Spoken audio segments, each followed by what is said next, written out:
breakout players. We see them every single year in the NFL. Last year, we saw Jordan Love, Kyron Williams, Deron Bland, Brandon Ayuk, and these guys become stars, superstars, or just really, really good players when before they weren't really looked at all. Now, I want to talk about the 2024-2025 season. It starts in about 2 weeks from when I'm recording this, so I wanted to get into it and talk about some of the guys I really liked going into the year and that I think could become stars. This is Son of a Sports. Let's get into it. The guy that inspired this video was Derek Stingley, and I don't know how much I can say about him without taking up too much of your time.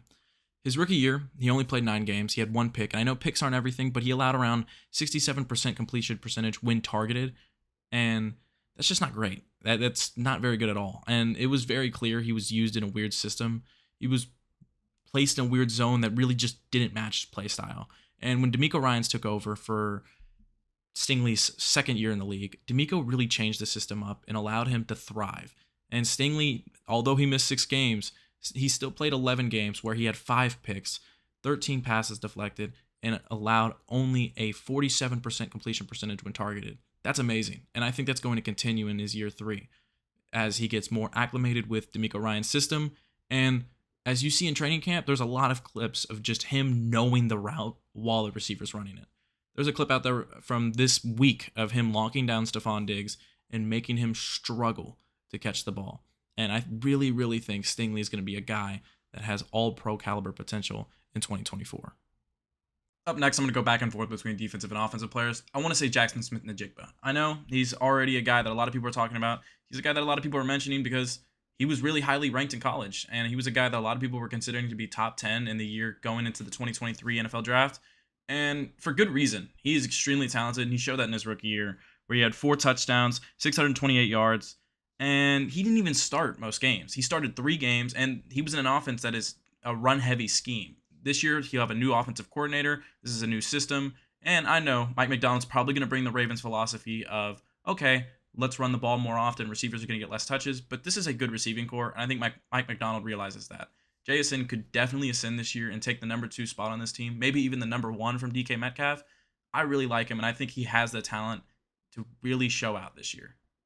Next up is Jacksonville Jaguars safety Andre Cisco. And if you don't know, the Jacksonville Jaguars this offseason brought in Ryan Nielsen, the Atlanta Falcons defensive coordinator from 2023. And if you've heard anything about the Falcons, their offense sucked, but their defense was actually top 10 in the NFL.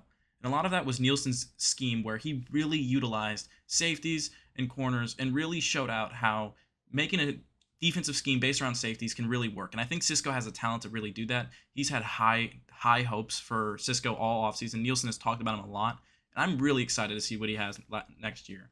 Last year, he had around 4 interceptions, and last year was a little bit of a down year, but it was in general for the Jags, especially their defense.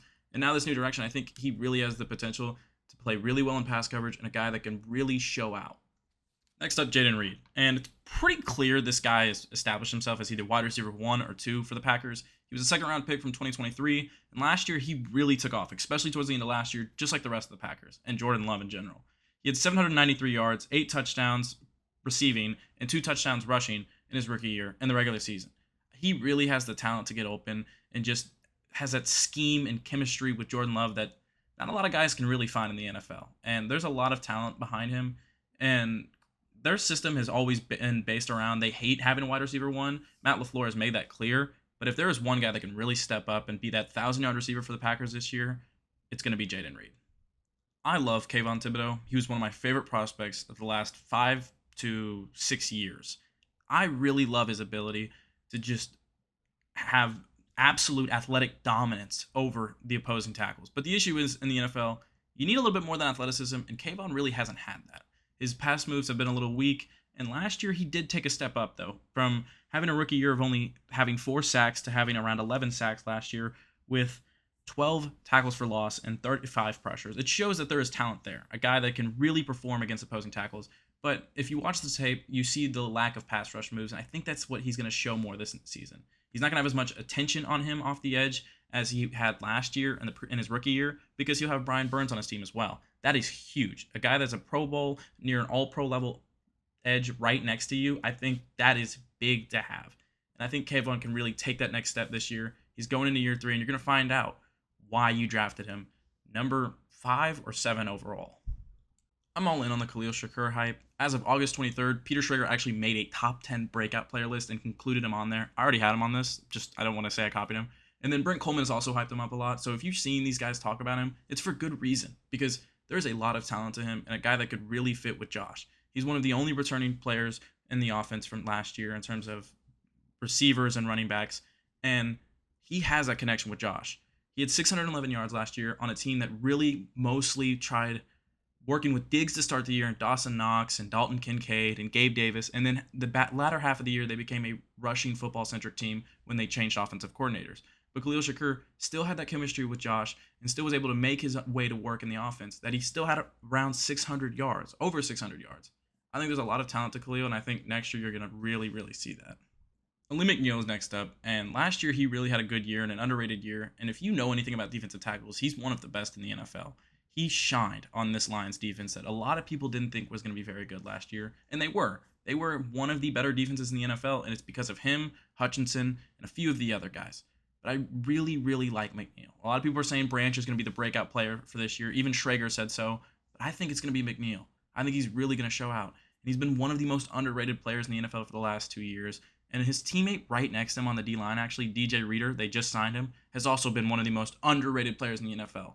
If you're not like Chris Jones or Quinnen Williams or Dexter Lawrence, even Dexter Lawrence, actually, you're pretty underrated in terms of D-line effect. And that's been one of the better positions in the NFL, one of the most impactful positions in the NFL over the last few years. And I'm really, really excited to see what he has, and you're going to see it on this Lions defense this year. Then up next, Jaylen Warren. And he's a guy I'm really high on. He was a guy I was really high on last year. I said by week 10 he was going to be starting over Najee, and he did before they fired their offensive coordinator, went in a different direction, and then they utilized a system where Najee actually looked better. But I still think Jaylen Warren's a better player. Last year, he had 784 yards on the ground, 4 touchdowns on the ground, 374 receiving yards, and 5.3 yards per carry. That is insane, and I really, really think he has the talent to be a really good starter in the NFL. He's strong, and he's really fast. He's like a raging wrecking ball coming at you. I've heard that comparison for the last year, and it's for good reason. I really am high on Jaylen Warren. And Arthur Smith, even though he was an idiot in Atlanta, not using Bijan right, Tyler Algier was overplayed a lot of the time, but he actually knew how to use them a lot of the time too. And I really, really think he can make this work with Jaylen Warren because Arthur Smith, for all his wrongs, he is a good run designer. And I think he'll make that work with Jaylen Warren and Najee Harris, actually. Finally, for our defenders, Trenton Simpson. I'm really high on him because he's taking that Patrick Queen role from last year, playing right next to Roquan Smith. And I think he's really going to take off because of his ability to be a rare fast linebacker the way he is. He's extremely fast. He recognizes reads very well. He's good off the blitz. He has some confusion in college. If you go watch that tape, he has had some moments where his arm tackles, he leads to a lot of missed tackles. But I think the Ravens, if they're not the best, they're one of the best defensive developers in all of football. And especially when it comes to linebackers and D-line. They're running the same defensive scheme they had last year with Mike Macdonald, with their new defensive coordinator. And I know Harbaugh and this entire defensive staff will get him right. Being right next to Roquan Smith is going to open you up to a lot of things. We'll see how good Patrick Queen really is with the Steelers this year. And there's a lot of people that are down on him because they know what he was like before Roquan. But I think Trenton's going to get that Roquan boost, and he has the tools to really, really utilize it well. Bryce Young is my final guy, and I know there's a lot of people that already think he's a bust. There's a lot of people that are already annoyed because people are high on him, and then there's people that are already high on him. Well, I am too. I'm going to buy into the hype because 59.8% completion percentage last year sucks because 2,800 or near 2,900 yards, I'll give him that, is not great. 11 touchdowns and 10 picks, that sucks for a rookie year. It does. The stats are worse than I even thought. But I'll say this. Dave Canales has made Geno Smith work after 10 years of not really playing. I know Geno had the talent, not the maturity, but he had the talent.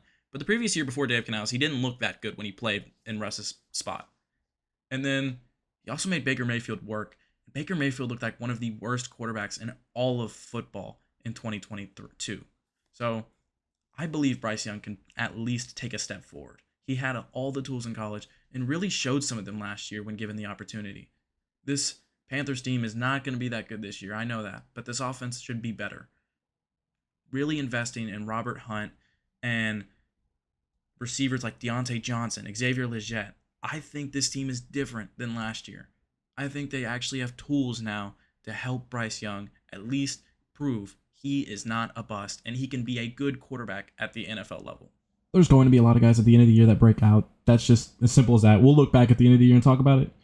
But for now, these are just 10 I wanted to throw out there. They're not guaranteed, and we'll look back and actually grade those too. This is Son of a Sports, and I'll catch y'all next time.